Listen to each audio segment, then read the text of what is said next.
Vandaag ga ik het hebben over mijn H0 layout.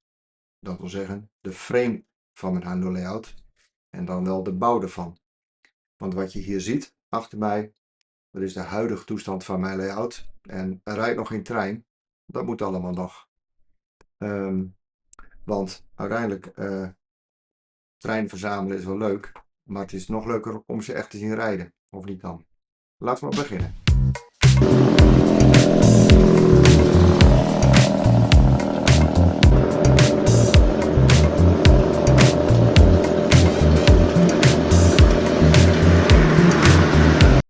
Voordat ik begin, even een klein stukje terminologie.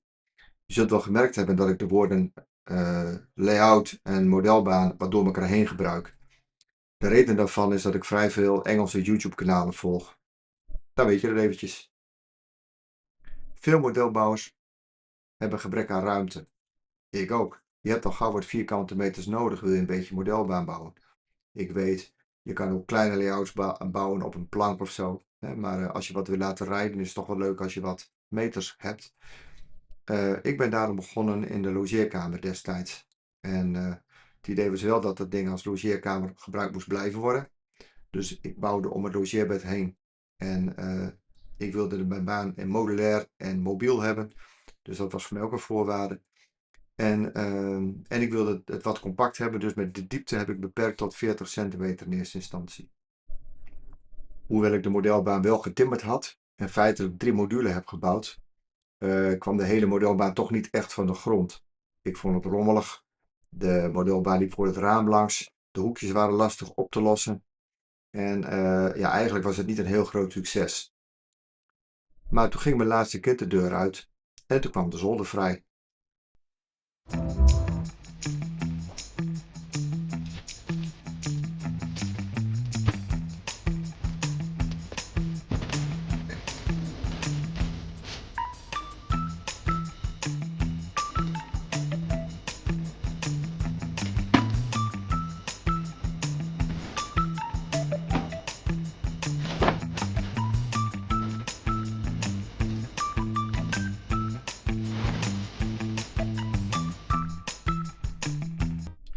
Alle spullen uit de logeerkamer zijn in eerste instantie verplaatst naar de zolder. Nou is het zo dat je als modelbouwer wel het een en ander verzamelt. En het eerste probleem dat ik daarom wilde oplossen was kastruimte. En ik heb gekozen voor kastjes van de bekende Zweedse fabrikant en daar een hele serie tweedehands van gekocht. In plaats van 40 centimeter ga ik nu uit van een diepte van 80 centimeter. Dat lijkt me ook wel eens een beetje het maximale. En de hoogte van de baan wordt eigenlijk gedicteerd door de kastjes. Daar kun je dan een klein stukje boven blijven. Dan kom je ongeveer op 115 centimeter uit. Met behulp van een stukje software heb ik een layout ontworpen. En deze heb ik in verschillende secties of baseboard verdeeld. De borden zijn genummerd. En het bouwen begint met de borden 3 en 4. Die zie je bovenin het ontwerp bij de muur langs. Vervolgens heb ik de borden 1 en 6 gebouwd. Die zie je aan de onderkant. En tenslotte de zijkanten bord 5 en 2. Helaas heb ik niet van alle borden opnames. Maar ja, het meeste gaat natuurlijk wel op dezelfde manier.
Nou, en dit is dan de huidige status van mijn layout. Je ziet hier de borden 1, 2, 3, 4, 5 en 6. Bord 5 is een beetje lager, want ik wil nog graag bij het raam kunnen. Daar moet ik nog iets op verzinnen, iets met een viaduct. Het is een U-vorm zoals je ziet, met de deur als in de korte kant van de U. Mijn idee is nu dat het een point-to-point layout wordt, waarbij tussen 2 stations wordt gependeld, tussen bord 1 en 6. Je ziet dat het een open frame is. Mijn idee is dat ik dat ook zo houd. Ik wil eigenlijk de rails op stroken leggen, zodat ik er makkelijk bij kan van de onderkant. En dat de hele scenery, wat er allemaal omheen komt, dat op losse platen blijft. Zodat ik die mooi dit huis heen en weer kan transporteren, zodat ik er ook beneden aan kan werken. Wat kan ik er verder over vertellen? Ja, de hoogte had ik al gezegd, is ongeveer 1,15 meter. Ik vind dat een prettige werkhoogte, ook een leuke kijkhoogte. Komt natuurlijk mooi uit met alle bakken die eronder staan. Daar zit nog een kast achter, die kast had ik al. En daar liggen modellen achter en ook bouwmaterialen enzovoort. Dit is mijn werkblad, hier knutsel ik op. Wat verder nog wel leuk is om te vertellen is dat in principe alles hier op wielen staat. Dat rolt makkelijk heen en weer. Ook de kasten staan allemaal op wielen, zodat als ik aan de onderkant erbij moet laten, dat ik niet op de knietjes hoef en dat ik er makkelijk bij kan. Nou, dat is een volgevlucht mijn layout, of mijn H0 layout. In de komende tijd zal het uitgebreid gaan worden. Dit was het voor vandaag. Dit was een echte H0 aflevering.